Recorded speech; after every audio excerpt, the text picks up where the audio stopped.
ইমুতে phone number hide করবেন কিভাবে? কেউ যদি আপনার ইমুর প্রোফাইল ভিজিট করে আপনার ফোন নাম্বারটা কিন্তু সবাই দেখতে পাবে। বাট ইমুর একটা সেটিংস থেকে আপনার এই ফোন নাম্বারটা আপনি হাইড করতে পারবেন বা লুকিয়ে রাখতে পারবেন। কিভাবে হাইড করবেন চলুন আমি সেই প্রসেসটা দেখিয়ে দিচ্ছি। ভিডিওটি অনেক ইম্পর্টেন্ট, টাইম ম্যানেজ শেয়ার করে রাখুন, যে কোনো সময় কাজে রাখতে পারেন। তো ফার্স্টে আপনার ফোন থেকে আপনি ইমো ওপেন করবেন।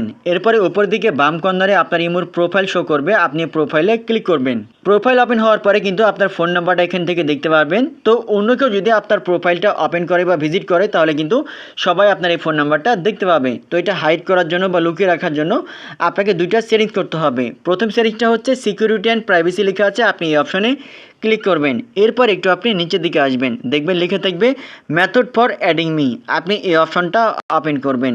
এরপরে ফোন নাম্বার লিখে থাকবে, আপনি প্রথমে অপশনটা ওপেন করবেন। এরপরে এখানে 2 নম্বর অথবা 3 নম্বর যে অপশনটা রয়েছে, হয় আপনি অ্যাড মি আপন অ্যাকসেপ্টেন্স এটা সিলেক্ট করবেন, অথবা নট অ্যালাউ লেখা আছে আপনি এটা সিলেক্ট করবেন। তো এটা আমি লাস্টের অপশনটা সিলেক্ট করলাম। এরপর এখান থেকে ব্যাক করবেন, ব্যাক করার পরে পরের যে অপশনটা রয়েছে ইমো আইডি, আপনি এখানে ক্লিক করবেন। এটাও 2 নম্বর অথবা 3 নম্বর অপশন আপনি সিলেক্ট করবেন। এরপর আপনাকে লাস্ট আরেকটা সেটিংসে কাজ করতে হবে, এই জন্য এখান থেকে ব্যাক করবেন। ব্যাক করার পরে প্রোফাইল প্রাইভেসি নামের একটা অপশন থাকবে, আপনি এই অপশনটা ওপেন করবেন।